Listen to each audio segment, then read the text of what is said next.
fibre tyre ಕೆಬ್ಬಣದ ಗಾಡಿ ಹೆಂಗ ಬೇರೆ ಬೇರೆ ಹೋಗ್ತೈತಿ ಈ ಗಾಡಿನೂ ಬೇರೆ ಬೇರೆ ಹೋಗ್ತೈತಿ ಇದು ನಾಳೆ ಮುಡುಕ ಆತಂದ್ರ ನಾಳೆ ಮನುಷ್ಯ ಸಾಕ್ತಂದ್ರ ಓದಿದ್ರ ಮಣ್ಣ ಹುಗಿತು ಅವಾಗ ಎಲ್ಲಿ ಬೇರೆ ಬೇರೆ ಹೋಗ್ತೈತಿ ನೀರಿಂದ ನೀರಿಗೆ ಗಾಳಿಗೆ ಬೆಂಕಿಗೆ ಭೂಮಿ ಆಕಾಶ ಈ ಗಾಡಿನೂ ಬೇರೆ ಬೇರೆ ಹೋಗ್ತೈತಿ ಆದ್ರ ನಿಮ್ಮ ಗಾಡಿ ಹೊಡಿಯುವಂತ ಜೀವನು ಡ್ರೈವರ್ ಎಲ್ಲಿಂದ್ರ ಬಂದಿದ್ದ ವಾಪಸ್ ಎಲ್ಲಿ ಹೋದ ನಾವು ಆ ಡ್ರೈವರ್ನ ಸುದ್ದಿ ಈ ಡ್ರೈವರ್ನ ಸುದ್ದಿ ಹೌದು ನಮ್ಮ ದುಡಿಯರುವಂತ ಹಿರಿಯ ಕಲಾವಿದರಿಗೆ ಯಾಕಂದ್ರೆ ಇದ್ರಾಗ ಅವರಿಗೆ ಸರ್ವಿಸ್ ಆಗಕ್ಕೆ ನಮ್ಮ ವಯಸ್ಸಾಗಿಲ್ಲ ನಮ್ಮರ ಸಾಕಷ್ಟು ಓದ್ಕೊಂಡಿರ್ತಕ್ಕಂಥ ಜ್ಞಾನಿಗಳದಾರ ಇವ್ರು ನೋಡಿದ್ರೆ ಯಾಕೆ ಜಗಳ ಹಿರಿಯಾರ ಜ್ಞಾನವಂತರದಾರ ಏನೋ ಜಗಳಾಡ ಅವ್ರ ತೆಗಿಂದ ಏನಾರ ಸಿಗಬಹುದು ಅಂತ ಕೆಲವು ಜಗಳ ತೆಗಿಯಾಕ ಮುಂದಿನ ಸಂದಿಗೆ ಬಂದ ನಾವು ಕೇಳುವಂತ ಪ್ರಶ್ನೆ ಏನು ಉತ್ತರ ಕೊಡ್ತಾರೆ ಅವ್ರು ಯಾವ ದಾರಿಗಳನ್ನು ಗಂಟು ಹೆಚ್ಚು ಮಾಡ್ತಾರೆ ಅವರ ದಾರಿಗಳಿಗೆ ನಮ್ಗೆ ಹೆಂಗ್ ಹೆಚ್ಚು ಮಾಡೋದು ಅದಕ್ಕೆ ನಾ ಏನತ್ತನೋ ಹಂಚಿನಾಳ ಗ್ರಾಮ ಅಂದ್ರೆ ನಾವು ಈಗ ಹೊಸದಾಗಿ ಬಂದಿದ್ದೀವಿ ಕುಮಾರಿ ಬಂದಿದ್ದೀವಿ ಬಹುಶಃ ನಮ್ಮ ಭಾಷೆ ಕಲಾಕೃತಿಗಳು ಯಾವ ಮಾಡ್ತೀವಿ ಭಾಷೆ ಅರ್ಧ ತಿಳ್ಕೊ ಅವ್ರ ತಿಳಿಯಿಲ್ಲ ಅರ್ಧ ಇಂಗ್ಲಿಷ್ ಅರ್ಧ ಹಿಂದಿ ಹೌದಾ ನಾವು ಪ್ರಥಮವಾಗಿ ಬಂದೆವು ಯಾಕಂದ್ರೆ ಈ ಕಡೆ ಗ್ರಾಮಗಳ ಹೆಣ್ಣು ಮಾತು ತಿಳಿದ್ರ ಹೆಂಗ್ರಿ ಹೂವ ಮಾರುವ ಜಾಗದಾಗ ಹುಲ್ಲು ಮಾರಬಾರ್ದು ಹೌದಾ ಮೊಸರು ಮಾರುವ ಜಾಗದಾಗ ಮಠನು ಮಾರಬಾರ್ದ್ರಿ ಬಂಗಾರ ಮಾರುವ ಜಾಗದಾಗ ತಗಡು ಮಾರಬಾರ್ದು ಬಂಗಾರದ ಜಾಗಕ್ಕೆ ಬಂದೆವು ಬಂಗಾರದ ವಿಷಯಗಳನ್ನು ಹೇಳೋರು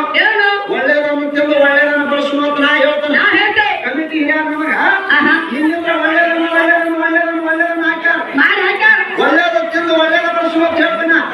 ಹೆಂಗಪ್ಪ ಅಂತ ಕೇಳಿದ್ರ ನಮ್ಮ ಏನ್ ಮಾಡಿದ್ವಿ ಗೊತ್ತೇನು ಕೆಲಸನ ಅಡಿಗೆ ಮಾಡಿ ಮುಂಜಾನೆ ಮನೆಗೆ ಅಪ್ಪನ ಊಟ ಕಳಿಸಿದ್ರು ಅಪ್ಪನ ಮನೆಗೆ ಊಟ ಬಂದ ಅವನು ತಾರಾಪುರ ಒಳ ಕರ್ಕೋಬೇಕಂತ ಹೇಳಿ ಒಂದು ಚರಿ ನೀರು ತುಂಬ ಹೊರವಾದ್ರು ಅವನು ಊಟ ಕರ್ಕೊಂಡ್ ಒಳಗೆ ಕುಣಿಸಿದ್ರು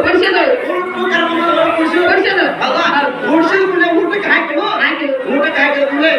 ಊಟ ಮಾಡಕ್ಕಾಯ್ತದ ಮುಂದೆ ತಂದು ಹಾಕಿರಪ್ಪ ಅವ ಇವೇನ್ ಮಾಡ್ತಾನಪ್ಪ ಒಂದ ಮುಂದೆ ಆದ್ರ ಸಾಬುದು ಅಂತೇಳಿ ಇನ್ನೊಂದು ಇಸ್ಕೋಬೇಕಂತ ಹೇಳಿ ಮುಂದೆ ತೆಗೆದು ಹಗಾರ್ಕ ಮುಗುಳಿ ಹಿಂದಿಟ್ಕೊಂಡ ಕಮಿಟಿ ಹಿರಿಯರು ಹೇಳಿದ್ರು ಹಿರಿಯರು ಜಗಳ ತೆಗೆದ್ರು ಏನಂತ ಜಗಳ ತೆಗೆದ್ರು ಅಂದ್ರೆ ನೋಡಿ ನನಗೆ ಇನ್ನೂ ಊಟ ಬಂದಿಲ್ಲ ಊಟ ಬಂದಿಲ್ಲ ನೋಡ್ತ ನಾನು ಕರೆಕ್ಟ್ ಉಂಡಿ ತಂದಿದ್ದು ಎಲ್ಲರಿಗೂ ಕರೆಕ್ಟ್ ಉಂಡಿ ಹಾಕಿದೆವು ಉಂಡಿ ನಮ್ಮ ಕಡೆ ಮುಂದಿನ ಉಂಡಿ ಸಿಗುವುದ ಹಿಂದಿನ ಉಂಡಿ ತಿನ್ಬೇಕಂತ ಮುಂದಿನ ಉಂಡಿ ಸಿಗುವುದ ಹಿಂದಿನ ಉಂಡಿ ತಿನ್ಬೇಕಂತ ಮುಂದಿನ ಉಂಡಿ ಬಿಟ್ಟು ಹಿಂದಿನ ಉಂಡಿ ತಿನ್ಬೇಕಂತ ಮಗಳಿಂದ ಕೈ ಹಾಕಿದ ಹಿಂದಿನ ಉಂಡಿ ಮುಂದಿನ ಸಿಗಲಿಲ್ಲ ಅದಕ್ಕೆ ನಾ ಏನಂತನು ಒಂದ್ರ ಮ್ಯಾಲ ನಿಗಾಯಿಟ್ಟು ನಿನ್ನ ಗಂಡ ಯಾವ ದಾರಿ ಒಳಗೆ ಹೆಚ್ಚಾಯ್ತು ನನ್ನಪ್ಪ ವೇದ ಗುರುವಾಗಿರ್ತಕ್ಕಂಥ ಅಮ್ಮವ್ವ ಸಿದ್ದೇಶ್ವರನ ಜಾತ್ರಾ ನಿಮಿತ್ತವಾಗಿ ನನ್ನ ಕರೆಸ್ಯಾರೋ ಕೆಲವೊಂದಿಷ್ಟು ಯಾವ ಜಾಗದಾಗ ಸಿಗಲಾರದಂತ ಪವಾಡಗಳು ನಡೆದಾವ ಎಲ್ಲ ದೇವರ ಗುಡಿ ಒಳಗೆ ಎಲ್ಲ ದೇವಾಲಯಗಳು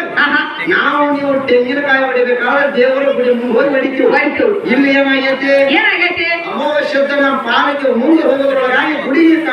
ತೆಂಗಿನಕಾಯಿ ಹೊಡಿಯಾಕೈತಿ ಈ ಪದ್ಧತಿ ಯಾವಾಗಿಂದ್ರ ಬಂದ ಪ್ರಥಮವಾಗಿ ಈ ಕಾರ್ಯವನ್ನು ಯಾವ ಮಾಡ್ಯಾರ ಎಂದು ಜಾನಪದ ಸಾಹಿತ್ಯವನ್ನು ನಮ್ಮ ಇದರ ವಿಷಯವನ್ನು ಅಡಕಾಗಿ ಬಂದಿಟ್ಟಾರ ನಮ್ಮ ಅಮ್ಮರ ಅಮಾವಾಸ್ಯದ ಬಗ್ಗೆ ಸಾಕಷ್ಟು ಅಭ್ಯಾಸಗಳನ್ನು ಮಾಡ್ಯಾರ ಅಪ್ಪನ ಬದಲು ಯಾಕೆ ಗುಡಿ ತೆಂಗಿನಕಾಯಿ ಹೊಡಿತಾರೆ ಚರ್ಚೆ ಯಾವ ರೀತಿ ಹೇಳ್ತಾರೆ